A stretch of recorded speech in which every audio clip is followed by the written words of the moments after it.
Достар, assalamu алейкум. Азыр Алейкум 2 күндөн бери интернет тассаң деле, YouTube сайсаң деле бүт эле аскар болуп атат го. Эми биринчи тарабын уктук уже, көрдүк. Ооба. Өзүңдүн оозуңан да мындай укпайлы, уже эл деле күтүп атса эле уже экинчи тарабы. Ассаламу алейкум. Жыластар. Баягы медиаларга бир кайрылып коюнчу силер анда обложкаларды каяктан таап атасыңар? Шок депчи. Мен өзүм көрүп алып чочуп кетип атам го. Эмне болду депчи. Нормально, бул нерсени деле туура кабыл алыш керек. Макул жооп берели, урматтуу кыргыз эли.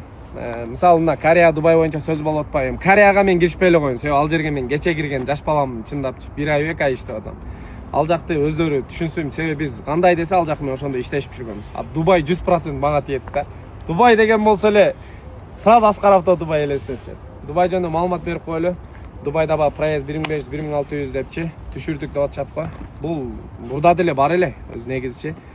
Өзү мен билгенден кыргыздардан 3 чоң кыргыздардын логистикасы бар. Эми аз бак кыргыз менен иштешпесең опасный да иранец менен иштешип калсаң. Анан ошол логистика менен иштешип келебиз. Мисалы мен эгерде ар бир клиент мага чалган болсо мен логистиканын шефи менен да улап туруп мына подтверждать этип бере алам да. Анан бул 1500-1600 эгер чындап Кыргызстанга жакшы келген болсо биз даярбыз. Бирок былтыр мындай болгон. Бир 100дөй машина Иранга келип туруп, ошол бир иранец бир логистика менен иштеп, машиналарды бияка өткөрбөй, анан ал жерде парковкада туруп, анан кайра аукционго чыгып кеткен. Ошол адамдар азыр көрсө керек, меничи офиске чейин келип жүрүшкөн. Аскар ушундай болду, кандай кылсак болот деп анан кайра бизнестешкен логистикалар алып чыккан. Мен ушул вакытка чейин мисалы, мен өзүмдүн атаңдаштарымы, өзүм коллективтеримди бир да жамандаган эмесмин. Алардын баардыгына ийгилик.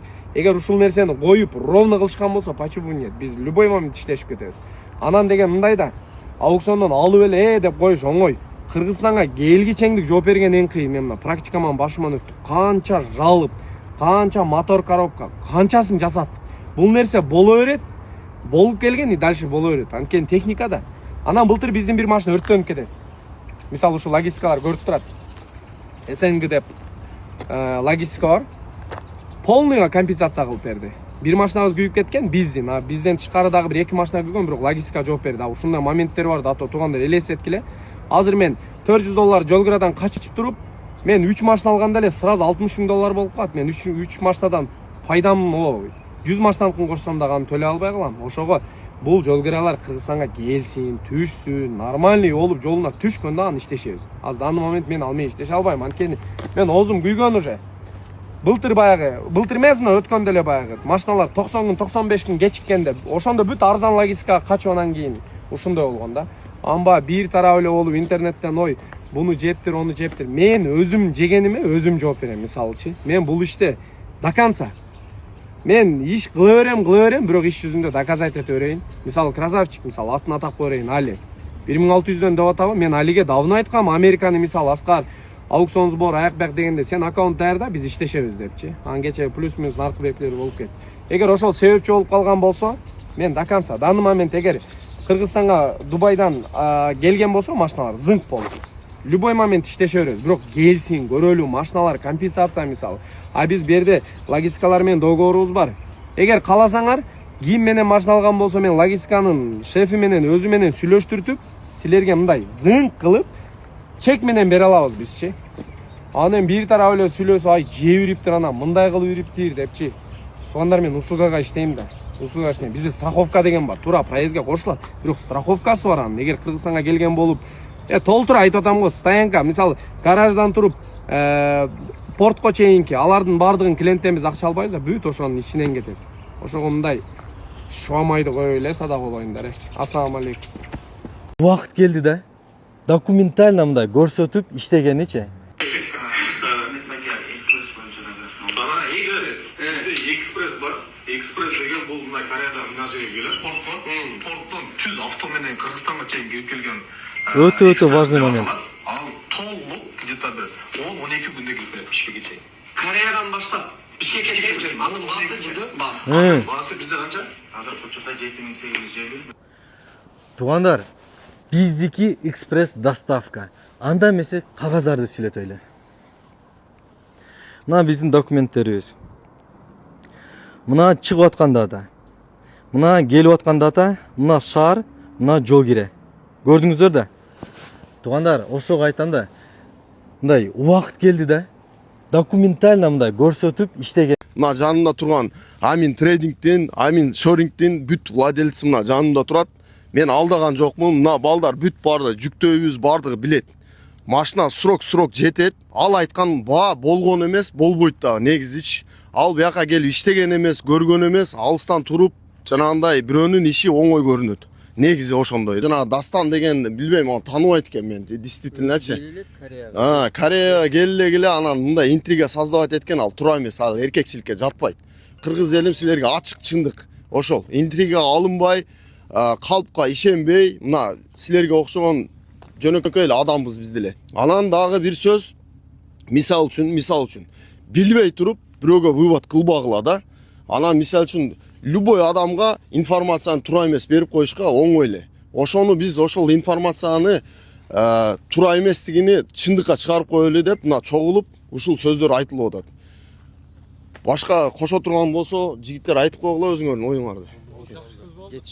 Ассаламу алейкум. Биз Түштүк Кореядан силерге общий кайрылуу жазып атабыз кыргыз элибизге. Биз деген бул жер Дастандын айткан сөздөрүнө эч кандай кошулбайбыз дагы да. Дастан бул жерден өтө чоң интрига салып, эки кишинин башын айлантып атат да, данный моментче. Эч кандай анда баа болгон дагы эмес, болбойт дагы да. Бул жерде бизде мисалы үчүн азыр представительдер бар. Жанда мына Амин шорингдин адамы турат бул жерде. Бул жерде Кейти шорингдин эмеси турат, представители турат да. Булардан деле сөз алып эметип койсок деле болот да. Анан Дастан сага кандай деп айтсам, сен Америкада жабынып эле жата берем болду эми. Туугандар, мына машинаны мен Кореядан алып келип берген элем. Мына биздин клиентибиз. Сиздин жол киреңиз канча болду эле?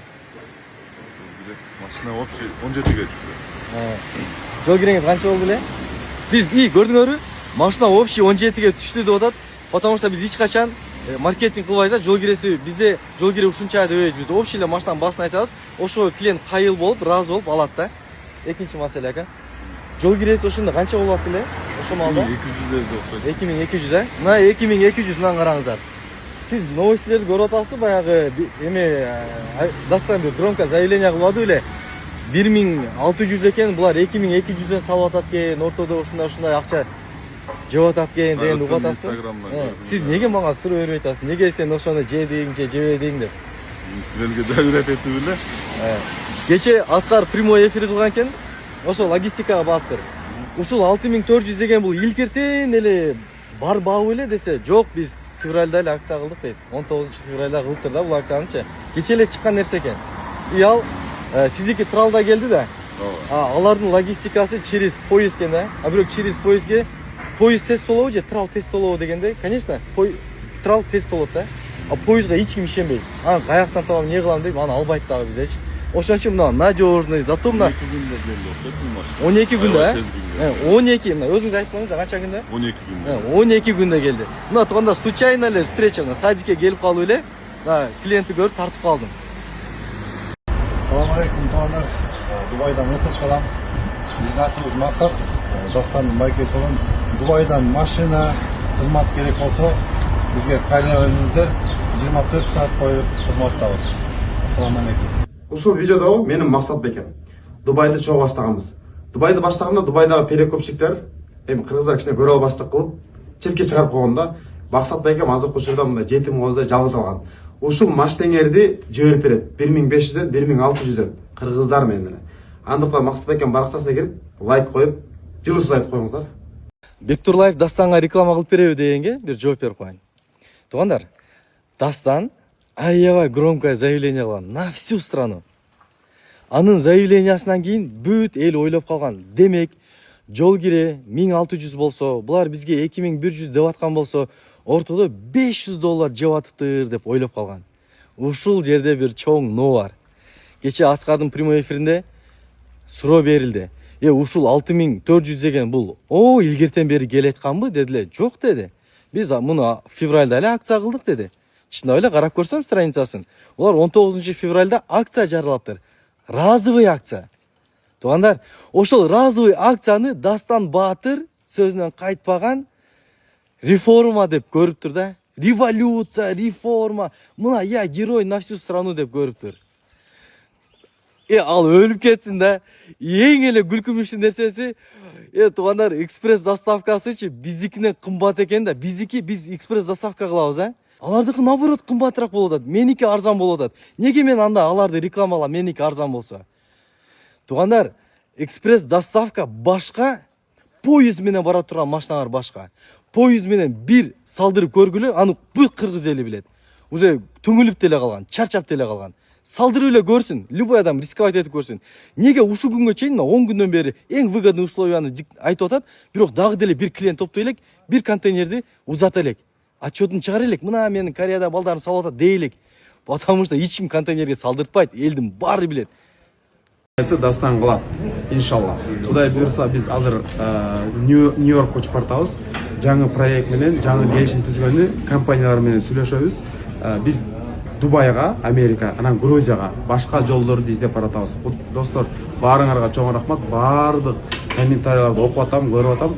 Баса белгилөөчү нерсе. Эртең биздин туулган күн. Ага дагы жылуу сөз жазып бөлүшүп кетсеңер, ыраазы болом. Чоң рахмат. Менден силерге кызмат. Биринчи эле рекламага туура беришим керек эле да. 6400 контейнер бул баягы узак жол менен келе турган, поезд менен келе турган деп айтып койбой белең. Айланайын, биздики экспресс доставка болуп атпайбы? Биздики эч качан поезд менен келген эмес да. Биздики трал менен келет. Сен баягы договор кылып сүйлөшкөн компанияң ал деле айтып атпайбы? Экспресс доставка 7850, 6400 эмес деп. Биздики экспресс доставка болуп атпайбы? Мен сага кече кагаздарды, документтерди полный көрсөттүм го биздики канча күндө келип атканын. Биздики трал менен келет да, поезд менен эмес да. Башында сен айтчың керек эле. Биздин бир да клиентибиз поездге салдырган эмес, салдыртпайт дагы да. Долгий маршрут мага вообще не надо дейт. Давай алар адамдарга азыр мындай надежный путь тут выбирать этишкен да. Болду, мен ушу проверенный надежный путь ушулардан эле салдырам депчи. Башты айландырган. Жаңылык. Бардык нерсе Аллахтын кааласы менен болот. Ошентип биз Кореяны баштадык. Достор, Кореянын баасы вообще башка баа менен болот. Мына Дубайдын баасын чүрдүкпү? Хак, чүрдүк. Соодада чындык болуш керек, алдабаш керек. Максат, биринчи максат меники пайдалуу болуш. Ошо калкка мындай өлүп эле калбасак, максимально мусулмандын пайдалуу болушу. По себестоимость алып келип берем Кореяны. Мындан кийинки рилсты, историяны карап тургула. Азыр болсо жөн эле жакшы сөзүңөрдү жазып койгула. Кореяны баштадык. Алга достор.